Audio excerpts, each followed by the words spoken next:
आप सभी को नमस्कार। एक बार फिर आप सभी का स्वागत है आपके अपने YouTube चैनल एजुकेशन मंच पर। आइए नई क्लास के साथ नए टॉपिक के साथ बात करते हैं हिंदी की उपभाषाएं एवं बोलियां। ये हिंदी व्याकरण से संबंधित, हिंदी साहित्य से संबंधित बहुत इंपॉर्टेंट टॉपिक है। बहुत सारी कंपटीशन एग्जाम में इसके क्वेश्चन पूछे जाते हैं। आज हम इस टॉपिक को एक ट्रिक के माध्यम से समझने का प्रयास करेंगे। बहुत ही सरल ट्रिक है जिसको आपको याद रखने की आवश्यकता नहीं, बल्कि समझ के साथ उसको आप कर सकते हो। आप इसको एक बार सुन लोगे तो आपको ये जो क्वेश्चन है हिंदी की उपभाषाएं एवं बोलियों से संबंधित, अगर कोई भी क्वेश्चन किसी भी एग्जाम में किसी भी तरीके से आता है तो आप इसको आसानी से कर सकते हैं। चलिए शुरू करते हैं। अगर आपको वीडियो अच्छी लगे तो कमेंट सेक्शन में कमेंट डालिए, इसको चैनल को लाइक करें, शेयर करें, सब्सक्राइब करें। चलिए शुरू कर रहे हैं आज हमारी क्लास हिंदी की उपभाषाएं एवं बोलियां। तो हिंदी की मुख्यतः 5 उपभाषाएं हैं, यानी अगर पूछ ले हिंदी की उपभाषाएं कितनी हैं तो 5 उपभाषाएं हैं। और अगर बोलियों की संख्या आपसे पूछ ले तो बोलियों की संख्या इसकी 18 है, यानी जो 5 उपभाषाएं हैं इनके अंतर्गत 18 बोलियां आती हैं। ठीक है, हर एक उपभाषा के अंदर किसी में 3 है, किसी में 4 उपभाषाएं हैं, तो अलग अलग है सभी के अंदर। तो हिंदी की जो उपभाषाएं हैं वो 5 हैं और इसकी बोलियां हैं वो 18 है, यानी जो 18 बोलियां हैं वो इन्हीं 5 उपभाषाओं के अंतर्गत है, वो पढ़ी जाती है, समझी जाती है या आती हैं। ठीक है, अब हिंदी की जो 5 उपभाषाएं हैं उनके बारे में बात करते हैं। तो हिंदी की जो उपभाषाएं पूर्वी हिंदी है, इनको आगे पीछे इसका कोई क्रम नहीं है, आप कैसे भी याद कर सकते हो। ये कोई हो सकता है किसी बुक में पूर्वी हिंदी पहले हो, किसी में पश्चिमी हिंदी पहले हो। ये कोई ऐसा नहीं है कि आपको इसी तरीके से इसी क्रम से याद करना है। ना ये है कि ये पहले नंबर पे आई, दूसरे नंबर पे ये है, ना इसका कोई क्रम है, ऐसा कुछ नहीं है। अब जैसे आपको याद हो, समझ हो, आप कर सकते हो। पूर्वी हिंदी, पश्चिमी हिंदी, राजस्थानी हिंदी, पहाड़ी हिंदी और बिहारी हिंदी, ये हिंदी की 5 उपभाषाएं हैं। ठीक है, इन 5 उपभाषाओं के अंतर्गत है वो हिंदी की जो 18 बोलियां हैं उनको पढ़ा जाता है, समझा जाता है। ठीक है, तो आइए हम बात कर रहे हैं पहली जो हमारी पूर्वी हिंदी है उसको समझने का प्रयास करते हैं। पूर्वी हिंदी, ठीक है, तो पूर्वी हिंदी के अंदर 3 उपबोलियां, 3 उपभाषाएं हैं, अवधी, बघेली और छत्तीसगढ़ी। ठीक है, तो पूर्वी हिंदी के अंदर कितनी उपभाषाएं हैं? 3 हैं। कौन कौन सी है? अवधी, बघेली, छत्तीसगढ़ी। अब इसको एक ट्रिक के माध्यम से समझने का प्रयास करते हैं। ठीक है,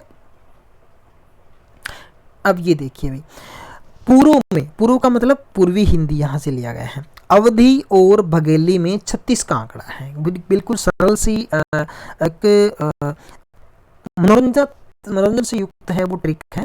पूर्व में यानी पूर्वी हिंदी, अवधी, बघेली और 36 का छत्तीसगढ़ी। ठीक है, तीनों याद हो जाएगी। तो ट्रिक क्या है? पूर्व में, अवधी और बघेली में 36 का आंकड़ा है। ठीक है, पूर्व में, अवधी और बघेली में 36 का आंकड़ा है। तो पूर्व का मतलब पूर्वी हिंदी, अवधी, बघेली और 36 का मतलब छत्तीसगढ़ी है। ठीक है, ठीक है, तो इस तरीके से याद कर सकते हो। तो और कोई भी अगर सरल ट्रिक आपसे बनती है या आपने कहीं सीखी हो, पढ़ी हो, तो कमेंट सेक्शन में जरूर बताएं। Thank you. अब हम दूसरी जो हमारी उपभाषा है उसके बारे में बात करते हैं। दूसरी उपभाषा कौन सी है हमारी? मैं फिर बता रहा हूँ, ये जब मैं उसको दूसरे नाम ले रहा हूँ तो देन इसको मैंने जिस तरीके से याद किया, समझा, मैं उस तरीके से बात कर रहा हूँ। आप इसको पहला, दूसरा, तीसरा जिस तरीके से पढ़ सकते हो, लेकिन हम इसको ट्रिक के माध्यम से सिर्फ समझ रहे हैं। ठीक है, तो हम दूसरी कर रहे हैं पश्चिमी हिंदी। ये पश्चिमी हिंदी है, उपभाषा है। इसके अंतर्गत जो बोलियां हैं वो कौन सी है? तो ब्रज भाषा आती है, खड़ी बोली है जिसको कोरवी भी कहा जाता है। ऐसा क्वेश्चन बहुत बार आया हुआ है, कोरवी का दूसरा नाम क्या है, खड़ी बोली को किस अन्य नाम से जानते हैं? तो खड़ी बोली और कोरवी दोनों एक ही है। इसको बीच में ओब्लिक करके तिर्यक रेखा के माध्यम से समझ सकते हो, इसलिए मैंने इसको ब्रैकेट में लिखा है। ठीक है, तो ब्रज भाषा है, खड़ी बोली को या कोरवी कह सकते हो, कन्नौजी है, बांगरू है और हरियाणवी या बुंदेली। ठीक, सॉरी, बांगरू और हरियाणवी एक ही है। चाहे बांगरू नाम आ जाता है या कई बार हरियाणवी नाम भी आ जाता है। ठीक है, तो ये बंगर जिसको बोलते हैं, या बंगर भी आ सकता है। ठीक है, बांगरू आ सकता है, बंगर आ सकता है, बागड़ आ सकता है। ठीक है, हरियाणवी और एक है बुंदेली। ठीक है, तो ये पश्चिमी हिंदी के अंतर्गत आपकी ब्रज भाषा, खड़ी बोली या कौरवी, कन्नौजी, बांगरू, बागड़, बांगर या हरियाणवी, इनको एक ही नाम है सभी के, और एक आपकी बुंदेली। अब इसमें देखिए एक छोटी सी ट्रिक है, कैसे इसको ट्रिक के माध्यम से हम समझते हैं। ठीक है, तो ये इसकी ट्रिक है भाई। पश्चिम में खड़े होकर, पश्चिम के ब्रज में खड़े होकर कन्नौज के बांगर ने या बांगरू ने बूंदी खाई। अब देखो कितनी सरल सी, कितनी मतलब मज़ेदार ट्रिक है। पश्चिम के ब्रज में या पश्चिम के ब्रज में खड़े होकर, पश्चिम के ब्रज में यानी पश्चिमी हिंदी, ब्रज भाषा, खड़े खड़ी बोली, ये होकर साइलेंट है भाई यहाँ पे, इसको आप कुछ भी कह सकते हो यहाँ पे साइलेंट, मैं इसको साइलेंट बोलता हूँ इस तरह की चीज़ों को। कन्नौज का मतलब कन्नौजी है, के फिर साइलेंट है, बांगरू मतलब बांगरू है, बूंदी मतलब बुंदेली है। ठीक है, तो इसकी आपकी पश्चिम के ब्रज में खड़े होकर कन्नौज के बांगरू ने बूंदी खाई। ठीक है, तो इसको और सरल तरीके से अगर आपको बनती है, समझ आती है, तो आप कर सकते हो। तो एक एक अक्षर लेके इसकी बनाते हैं, तो मुझे ये ज़्यादा बढ़िया लगी, क्योंकि अक्षरों में हम हो सकता है उसको बनाना भूल जाएं, उसको कैसे याद कर लेते हैं, ये थोड़ा सा भ्रम पैदा हो जाता है। लेकिन मुझे पूरी लाइन के अंदर इसको पढ़ना समझना बड़ी आसान लगती है, बड़ी मज़ेदार ये ट्रिक है। पश्चिम के ब्रज में खड़े होकर, पश्चिम के ब्रज में खड़े होकर कन्नौज के बांगरू ने बूंदी खाई। ठीक है, या बूंदी खाकर ब्रज भूली, ऐसे भी आप कर सकते हो।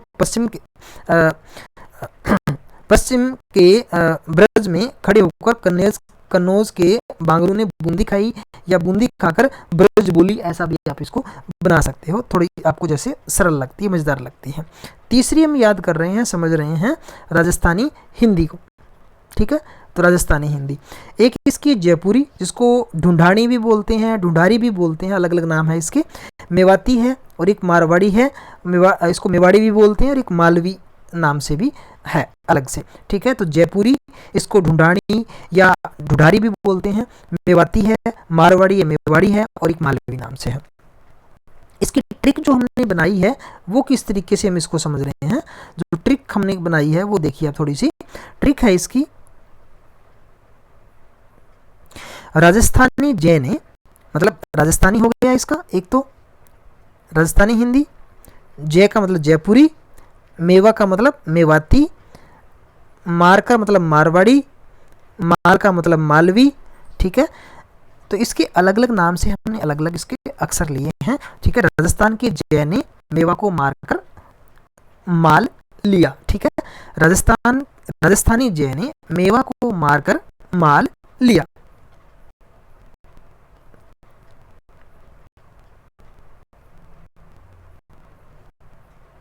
राजस्थानी जय ने मेवा को मारकर माल लिया, कितनी सरल सी है। ठीक है, देखिए आगे है पहाड़ी हिंदी। तो पहाड़ी हिंदी की जो ट्रिक है वो बिल्कुल सरल सी ट्रिक है। पहाड़ी हिंदी में हम किसको पढ़ते हैं, एक तो हम गढ़वाली, नेपाली, नेपाली को हिमाचली या मांडियाली भी बोलते हैं, कुमाऊनी या कुमायूनी बोलते हैं। इसकी जो ट्रिक है वो कितनी सरल सी देखते हैं कैसे बनती है। पहाड़ों का गढ़, ठीक है, पहाड़ी, पहाड़ों का गढ़ मतलब पहाड़ी, गढ़ का मतलब गढ़ावली, नेपाल का मतलब नेपाली, कुमायूं का मतलब कुमायूं या कुमानी। पहाड़ों का गढ़ नेपाल का कुमायूं है। ठीक है, पहाड़ों का गढ़ कौन है, नेपाल का कुमायूं है। तो बिल्कुल सरल सी ट्रिक है, आपको बिल्कुल आसानी से याद हो जाएगी। ठीक है, लास्ट है हमारी, और बिल्कुल अंत में हम पहुंच गए हैं इस वीडियो के, बिहारी हिंदी। ठीक है, तो बड़ी आसान सी ट्रिक है, ये भी रहने वाली है। इसमें 3 जो बोलियां हैं इसकी उपभाषा के अंतर्गत, मगही, मैथिली और भोजपुरी। ठीक है, तो बिहारी ने मगही में मेथी का भोजन किया। ठीक है, तो कितनी सरल सी ट्रिक है इसकी। बिहारी ने मगही में मेथी का भोजन किया, यानी बिहारी हिंदी, मगही का मतलब मगही, मेथी मतलब मैथिली, भोजन का मतलब भोजपुरी। ठीक है, तो अगर आपको वीडियो अच्छी लगी हो, पसंद आई हो, तो हमारे यूट्यूब चैनल एजुकेशन मंच को आप लाइक करें, शेयर करें और सब्सक्राइब भी करें। कमेंट बॉक्स में आपके कमेंट का हमें इंतजार रहेगा। आपके जो सुझाव हैं वो सादर आमंत्रित हैं। इसी तरीके से मज़ेदार ट्रिक के साथ नई नई वीडियो लेकर हिंदी व्याकरण की तमाम सॉल्यूशन के साथ, अलग अलग ट्रिक के साथ, अलग अलग वीडियोस के साथ हम आते रहेंगे। आपका प्यार, आशीर्वाद, स्नेह इसी तरीके से मिलता रहे। थैंक यू, मिलते हैं एक नई वीडियो के साथ।